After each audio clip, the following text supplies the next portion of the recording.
வணக்கம். எழுத்தாளர் சுஜாதாவின் ரத்தம் ஒரே நிறம் நாவல் வாசிப்பது உங்கள் பிரமிளா. அத்தியாயம் 25. முத்துக்குமரன் தூரத்தில் அசைந்தாடும் கப்பலை பார்த்தான். அது அவனை கையசைத்து கூப்பிட்டது. நீல படுதாக்கடல் நுரை பொங்க அலைந்து என்னிடம் அபாயமே இல்லை என்றது. நீ என்ன செய்கிற? ராத்திரிக்கு உடம்பெல்லாம் கொஞ்சம் எண்ணெய் தடவிக்கிட்டு வந்துரு. உன்னை கப்பலாண்ட கொண்டு விட வேண்டியது என் சோலி. மிதவை, துடுப்பு, பாயெல்லாம் தயாராக வச்சிருப்பேன். நீங்களும் கப்பலில் வருவீங்களாயா? இல்லை, நீ தானே தனியாக துரையை கொல்லணும்னு சொன்ன. எனக்கும் அந்த துரைக்கும் என்ன வழக்கு? பகை இல்லாமல் நான் யாரையும் கொல்ல மாட்டேன், நீ தான் கொன்னாகணும். சரிதாங்க, அதிக நேரம் இங்கே நிற்க வேண்டாம், யாராவது பார்த்துருவாங்க. பைராகி மீண்டும் துடிப்புடன் கீழே இறங்கி படிகளில் சரிய முத்துக்குமரனுக்கு அவர் வேகத்துக்கு தாக்கு பிடிப்பது கஷ்டமாக இருந்தது. தெருவில் விறகு வண்டியின் இடுக்கில் தப்பிப்போய் வந்துவிட்ட பாம்பை 4 பேர் ஆர்வமாக அடித்து கொண்டிருந்தார்கள். காளியாங்குட்டிடா இது, கடிக்க தெரியாது, ஆனா கடிச்சிருச்சு, விஷம். பைராகி ஒரு சான் அளவே இருந்த அந்த பாம்பை நிதானமாக அணுகி சரேல் என்று அதன் கழுத்தருகில் பிடித்து ஒரு சின்ன குச்சியால் அதன் வாயை திறந்தார். உள்ளே சவ்வு போல சிவப்பாக இருந்தது. சின்ன உடல் முழுவதையும் பைராகியின் மணிக்கட்டில் சுற்றி கொண்டது. கடிச்சா முதல்ல தடிச்சிரும், அப்புறம் வாயில நொர, அப்புறம் தார தப்பட்டா அடிக்க வேண்டியதுதான். பாம்பு அதற்கெல்லாம் திராணியின்றி அவர் விரலிடுக்கில் தவித்து கொண்டிருந்தது. இப்படி எடுத்தா ஒரு சிரமம் இருக்குது, சாவுற வரைக்கும் இப்படியே பிடிச்சிக்கிட்டு இருக்கணும், விட்டா நீ செத்த என்று அருகே வேடிக்கை பார்த்து கொண்டிருந்த சிறுவனிடம் அதை சட்டென்று முன்னுக்கு காட்ட அவன் அலறிக்கொண்டு பின்வாங்க கூட்டத்தில் நின்றிருந்தவர்களும் பின்வாங்கினர். பைராகி பாம்பை முத்துக்குமரன் அருகே கொண்டு வந்து, என்ன பிடிச்சு பார்க்குறியா என்றார். முத்துக்குமரன் தயங்கி கொண்டே அந்த பாம்பின் கண்ணை பார்த்து கொண்டிருக்க, வாடா வந்து வாங்கிக்க, வெள்ளைக்காரனை கொல்லணும்னா இதுக்கெல்லாம் பயப்படுவியா என்று அவனை சீண்டினார். முத்துக்குமரன் தீர்மானித்து அந்த பாம்பை அவர் கையிலிருந்து பிடிக்க முற்பட்டான். கடித்தால்தான் என்ன, செத்தால்தான் என்ன? பயப்படாதே, ஏற்கனவே செத்துருச்சு. பயம் போயிருச்சியா? அப்ப கடல்ல போக தயாராத்தான் இருக்க, ராத்திரி வந்துரு. ஜார்ஜ் கோட்டையிலிருந்து விலகி தீவு திடலை கடந்து திருவல்லிக்கேணியின் முகப்பில் மவுண்ட் ரோடின் ஆரம்பத்தில் 75 ஏக்கர் பரவியிருந்த அரசாங்க மாளிகையின் வாசலில் ஈட்டி கதவுகள் நீட்டி வெளியே மாட்டு வண்டிகள் காத்திருந்தன. உரத்த குரலில் வெற்றிலை, ஆரஞ்சு, பாக்கு, அரிசி சோறு என்று சென்னை விற்று கொண்டிருக்க, மாளிகையின் உட்புறத்தில் ஆங்கிலேய ஆங்கிலோ இந்திய சிப்பாய்கள் சுமார் 900 பேர் வரிசையாக நின்று கொண்டிருந்தார்கள். கர்னல் வந்து விடை தர காத்திருந்தார்கள். ஆல், பனை, புளிய மரங்கள் அடர்ந்திருந்த நிழலில் அகலமான தாமரை குளத்தில் அவர்கள் அத்தனை பேரும் தலைகீழாக நின்று கொண்டிருக்க, கர்னல் நீல் கோல்டிங்ஹாம் கட்டிய விஸ்தாரமான படிகளில் இறங்கி சிலரிடம் வந்து அருகில் நின்று சற்று நேரம் பேசினார். ஆஷ்லியின் தோளில் கை வைத்து பேசினார். ஆஷ்லி, எல்லாம் தயாரா? எல்லாம் தயார் சார் என்றான் ஆஷ்லி. பீரங்கிகள் காத்திருக்கின்றன. நீல் பொதுவாக அவர்களை பார்த்தார். எல்லோரும் ஒரே திசையில் நோக்கி கொண்டிருக்க, நண்பர்களே, நாம் வெகு விரைவில் இங்கிருந்து புறப்பட்டு கல்கத்தா செல்கிறோம். நீங்கள் இதை பற்றி முன்பே கேள்விப்பட்டு இருப்பீர்கள். ஆனால் எதற்கு என்று உங்களில் சிலருக்கு தெரியாமல் இருக்கலாம். வடக்கே கல்கத்தாவில் துவங்கி மீரட் வரை ஒரு விஷம் பரவி இருக்கிறது. கலகம்.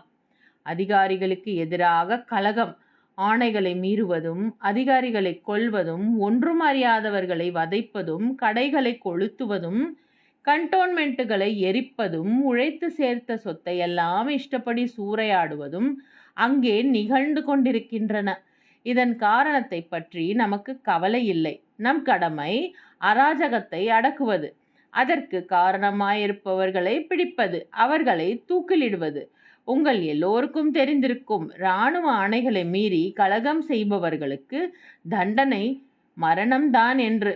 நாம் எல்லோரும் இப்போது கல்கத்தா புறப்பட்டு கொண்டிருக்கிறோம். நானும் உங்களுடன் தக்க சமயத்தில் சேர்ந்து கொள்ளப் போகிறேன். நீங்கள் எல்லோரும் ராணியின் இராணுவத்தில் மிகுந்த விசுவாசம் உள்ளவர்கள் என்பது எனக்கு நன்றாக தெரியும்.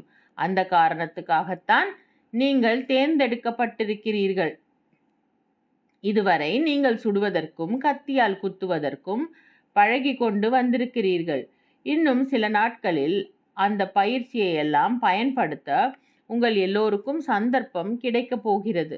உங்கள் வீரத்துக்கு ஒரு பரீட்சை சமயம் வந்துவிட்டது. வாருங்கள், வடக்கே போகலாம்.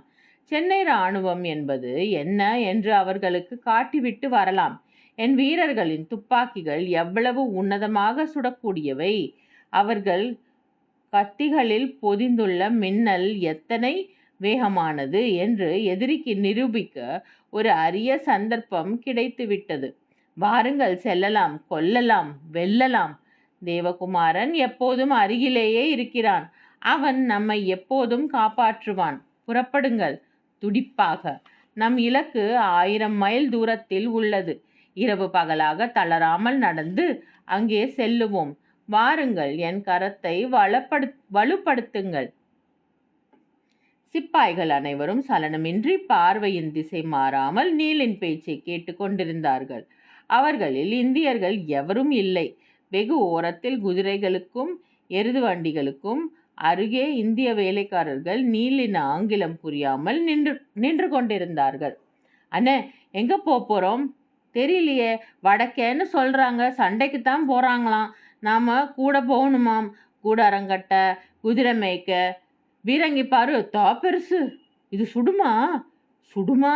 நேத்து மைதானத்துல பழகினாங்களே, இங்கிருந்து துருத்தி மாதிரி அடைச்சு பத்த வச்சு வெடிச்சா காது செவ்வெல்லாம் பிச்சுக்குது. குண்டு அடுத்த கிராமத்துல போய் உழுது. இப்ப யாருக்கும் சண்டையாம்? வெள்ளைக்காரங்களுக்கும் வடக்கத்திக்காரங்களுக்கும் சண்டையாம். அண்ணே, சுபேதார் ஐயா சொன்னாரு, நமக்கெல்லாம் சம்பள பணம் சாஸ்தி பண்ணியிருக்காங்களாம். நெடுந்தூரம் போகணும்ல. ஆமா, தண்ணி ஊத்த 2 பயலுவா சேர்ந்தாங்களே, எங்க காங்கல. ஒருத்தன் வந்திருக்கான், இன்னொருத்தன் சண்டைக்காரன் கருத்த பையன், அவனை காணோம். வடக்க போக பயந்துக்கிட்டு வீட்டிலேயே கிடக்கான் போல. அவன் பேர் என்ன சொன்னான்? முத்துக்கருப்பனோ என்னவோ. முத்துக்குமரன் ஒரு குன்றில் மேலிருந்து அந்த மனித ஓடையை பார்த்தான். கையை நீட்டி அவர்கள் எல்லோரையும் ஒரு நொடியில் தீர்த்துவிட வேண்டும் போல் இருந்தது. சாயங்கால வெயில் அவ்வப்போது அவர்கள் துப்பாக்கி முனை கத்திகளில் மின்னல் அடிக்க, அப்பா எத்தனை பேரு! வரிசையின் முடிவுகளில் பீரங்கிகள் மெதுவாக எருது வண்டிகளில் நகர்ந்து கொண்டிருக்க, எல்லோரும் உற்சாகமாக செல்ல புழுதி படலம் கிளம்பியது. முத்துக்குமரன் உடனே புறப்பட்டான். அவனுக்கு கடற்கரையில் வேலை இருக்கிறது. சரசரவென்று சரிவில் இறங்க முற்பட்ட போது அவனை ஆர்வத்துடன் அணுகி பூஞ்சோலையை கவனிக்காமலேயே குன்றின் சரிவில் இறங்கி கடற்கரையை நோக்கி புறப்பட்டான். சிலம்பக்காரரே, சிலம்பக்காரரே என்று பூஞ்சோலை அவனை கூப்பிட்டது. அந்த ஆரவாரத்தில் அவனுக்கு கேட்கவில்லை. கவர்னர் ஒய்யாரமாக இறங்கி வந்து பார்வையிட்டார். அவர்கள் வரிசையாக புறப்பட துவங்கிவிட்டார்கள். நீல நிறத்தில் தொப்பியும் நீண்ட கால்சராயும் குறுக்கே வார் அணிந்த டியூனிக் வகை மேலங்கியும் அணிந்து அவர்கள் விரைவாக நடந்தார்கள். டமாரத் துடிப்புடன் பியூகில் ஒலிக்க அவர்கள் எல்லோரும் அந்த நீண்ட நீண்ட பயணத்தில் ஆரம்ப உற்சாகத்தில் நடந்தார்கள். எல்லோரிடமும் ஒரு எதிர்பார்ப்பு இருந்தது. இத்தனை நாள் பழகி வந்ததெல்லாம் பாசாங்குகள்தான். அவர்கள் ஆயுதங்கள் இதுவரை வெடித்ததெல்லாம் வெற்று. இதோ ஒரு நிஜ வாய்ப்பு, நிஜமாகவே சுடுவதற்கு, நிஜமாகவே கத்தி வீசி கொன்று ரத்தம் பொங்குவதை கண்டு களிப்பதற்கு. பீரங்கி முழங்க தூரத்தில் நிஜ மனிதர்கள் வசிக்கும் கிராமங்கள் நிஜமாகவே பற்றி எரிவதற்கு. அவர்கள் மனத்தில் கவலை எதுவும் இல்லை. கொல்ல செல்லும் போது கொல்லப்படவும் வாய்ப்பு இருக்கிறதே என்பதை பற்றிய எண்ணம் அவர்கள் நடையில் தெரியவில்லை. மதராஸ் இராணுவத்தின் 84வது 15வது பிரிவினர் அந்த மாலை அவர்களது நீண்ட பிரயாணத்தை தொடங்கும்போது அவர்களில் 3/4 பேர் உயிருடன் திரும்பப் போவதில்லை என்பது தெரிந்திருக்கவில்லை. மே மாதம் 10ஆம் தேதி அன்று படைத்தலைவர் கர்னல் நீல் முதல் கடைசி சிப்பாய் வரை எவரும் கலகத்தின் பரிமாணத்தை சரியாக உணர்ந்திருக்கவில்லை. ஜார்ஜ் என்று எல்லன் தன் கண்ணீரை துடைத்து கொண்டே திரும்ப திரும்ப கூப்பிட்டு கொண்டிருந்தாள். குழந்தையை கட்டி அணைத்து முத்தம் கொடுத்தான் கேப்டன் ஜார்ஜ் ட்ரெவர். எல்லன், ஏன் அழுகிறாய்? போனேன் வந்தேன் என்று ஓடியே உடனே திரும்பி விடுவேன். ட்ரெவர் அவள் கன்னத்தை லேசாக தட்டினான். எமிலி, தயாரா இல்லையா என்னும்? இதோ ஒரு நிமிஷம். என்ன ஒரு நிமிஷம்? நீ புறப்படுவதற்குள் கப்பல் கல்கத்தா போய் சேர்ந்து விடும். வாசலில் பல்லக்கு தூக்கிகள் காத்து கொண்டிருந்தார்கள். மெக்கன்சி குதிரை மேல் வீற்றிருந்தான். எங்கே என் மனைவி என்பவள்? அப்பா, ஒரு மாதம் இருப்பதற்கு எத்தனை சாமான்கள்! உனக்கென்ன, பரவாயில்லை, கப்பலில் வருகிறாய். நான் தான் நிலமார்க்கமாக அல்லல் பட்டு வர வேண்டும் என்றான் ட்ரெவர். ஜார்ஜ், நீயும் எங்களுடன் கப்பலில் அனுமதி கேட்டு வந்திருக்கலாம். யாராவது சிப்பாய்களை அழைத்து வர வேண்டாமா? எல்லோரும் கப்பலில் உல்லாசமாக போய்விட்டால் எப்படி? ஆஷ்லியும் கப்பலில் வருகிறான் என்று கேள்விப்பட்டேன். ஆஷ்லி நீலின் செல்ல குழந்தை. அவனை விடுவாரா? ஆஷ்லி நம்முடன் வருகிறானா என்று கேட்டாள் எமிலி. ஆம், ஏன்? இதற்கு அவள் பதில் சொல்லவில்லை. அவள் தன் கணவனை பார்க்கவே இல்லை. தாண்டவராயன் சொன்னது இன்னும் அவள் மனத்தில் உடலில் எங்கும் வெறுப்பாக பரவியிருந்தது. கல்கத்தா செல்வதற்குள் கேட்டுவிட வேண்டும். எல்லன் தன் தங்கையை முத்தமிட்டாள். பத்திரமாக போய் வா எமிலி. ஆகட்டும். அக்காவும் தங்கையும் இப்படி அழுது கொண்டிருந்தால் எப்படி? ஜார்ஜ், மறுபடி சந்திக்கலாம். கருப்பர்களுக்கு புத்தி புகட்டி விட்டு திரும்பி வரும்போது மனைவிக்கு பரிசாக சவுத் மாளிகையிலிருந்து முட்டை அளவுக்கு முத்தும் ஒரு ரத்தின மாலையும் கலக சிப்பாயின் தலையும் எடுத்து வருவான். கவலைப்படாதே. நீங்கள் முழுசாக திரும்பி வந்தால் போதும் என்றாள் எல்லன். எடி, என் தங்கையை அங்கேயும் இங்கேயும் அலைய வைக்காதே. பேசாமல் சிற்றப்பாவின் வீட்டில் கொண்டு விட்டுவிடு. எல்லன், போய் வரவா? எமிலிக்கு அந்த சந்தர்ப்பத்தில் ஏதோ ஒரு பெரிய இழப்பு இருப்பதாக உள்ளுணர்வில் பட்டது. அக்காவை மறுபடி பார்க்க போகிறோமா என்பது சந்தேகமாக இருந்தது. அதற்கு இன்னும் 100 வருஷம் இருக்கிறது போல பிரமிப்பாக இருந்தது. பல்லக்கில் ஏறி கொண்டாள். சட்டை அணியாத இந்தியர்கள் அவளை பார்த்து சிரிக்காமல் சுமை தூக்க முற்பட்ட போது எமிலிக்கு அந்த வேலைக்கார பெண்ணின் முகம் ஞாபகம் வந்தது. அதிலும் வெறுப்புத்தான். அந்த குழந்தை. கேட்கத்தான் போகிறேன். கப்பலிலேயே இன்றிரவே. வந்தது வரட்டும். ஆஷ்லி வருகிறானா? மனது சஞ்சலப்பட்டது. எண்ணங்களை அப்புறப்படுத்தி பல்லக்கு தூக்கிகளின் ஏற்ற இறக்க சொற்களில் கவனத்தை பிடிவாதமாக நிறுத்தினாள். கருநீல மசி போன்ற இரவில் நிலா தொங்கிக் கொண்டிருந்தது. கப்பலில் சுருட்டி வைக்கப்பட்ட பாய்மரங்கள் வெள்ளி விளிம்பு பட்ட சிலுவைகள் போல இருந்தன. மேல் தளத்தில் காற்று லேசாகத்தான் இருந்தது. கொஞ்ச நேரத்தில் காற்றின் திசை மாறினதும் நீராவி இயக்க உதவியுடன்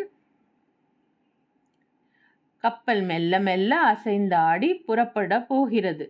கர்னல் நீலும் மற்ற அதிகாரிகளும் நடுத்தளத்தில் பேசிக்கொண்டிருக்க எமிலியும் மெக்கன்சியும் மேல் தளத்தில் கம்பியை பிடித்து கொண்டு நிற்கின்றனர். தூரத்தில் சென்னையின் விளக்குகள் மஞ்சள் கலந்த வைரக் குவியல்களாக கடற்கரைக்கு கிடைத்த இலவச மாலையாக ஜொலித்தன. என்ன அழகான காட்சி பார் என்றான். எமிலி பேசவில்லை. எமிலி, எமிலி, நாம் கல்யாணம் முடிந்தவுடன் தேனிலவு போக ஆசைப்பட்டோம். இப்போது கப்பலில் தேனிலவு ஏற்பாடாகிவிட்டது பார். எமிலி பேசவில்லை. எமிலி, என்னுடன் பேச மாட்டாயா? கிட்டத்தில் வந்து அவள் கன்னத்தை முத்தமிட்டான். கண்ணீர் கரித்தது. ஏன் அழுகிறாய்? அக்காவை பிரிந்ததில் வருத்தமா? இல்லை என்று தலையாட்டினாள். கவலைப்படாதே, எங்களுக்கு ஆபத்து ஒன்றும் இல்லை. இந்த கலகம் என்ன? எங்கள் திறமைக்கு தூசு பெறாது. எமிலி, எமிலி, வேற ஏதாவது மனத்தில் வைத்து கொண்டிருக்கிறாயா? சொல். எமிலி கண்ணை துடைத்து கொண்டு மூச்சை இழுத்து பிடித்து கொண்டு, எடி, நான் தாண்டவராயனை பார்த்தேன். தாண்டவராயனா? யாரது? அவன் யார் என்று உனக்கு நன்றாக தெரியும். அவன் எல்லாவற்றையும் சொல்லிவிட்டான். எல்லாவற்றையும் என்றால்? தோட்டத்தில் வளரும் அந்த குழந்தை உன்னுடையது. அபத்தம். எடி, பொய் வேண்டாம். அவளுக்கு பணம் கொடுத்து தோட்டத்தில் நிறுத்தி வைத்திருப்பது, அவளை பிரத்யேகமாக நீ உன் அறைக்கே வரவழைத்தது எல்லாம் எனக்கு சொல்லிவிட்டான். அதன் முகத்தை பார்த்ததுமே எனக்கு சந்தேகம் வந்துவிட்டது. இனி பொய் வேண்டாம். எடி, தயவு செய்து பாசாங்குகள் போதும். மெக்கின்சி மௌனமாக இருந்தான். அவர்களுக்கு பின்னால் ஒரு கரிய உருவத்தின் சலனம் ஏற்பட்டது. எதிர்பார்த்தது என்ன, கிடைத்தது என்ன? எத்தனை ஏமாற்றங்கள்! எடி, எனக்கு நினைத்து பார்க்கவே கூசுகிறது. சின்ன பெண்ணாக இருந்தபோது என் கனவுகளில் எல்லாம். எடி, அங்கே பார் என்று வீறிட்டாள். முத்துக்குமரன் நின்று கொண்டிருந்தான். இத்துடன் 25வது அத்தியாயம் நிறைவடைகிறது. நாளை 26வது அத்தியாயத்தில் சந்திப்போம். வணக்கம்.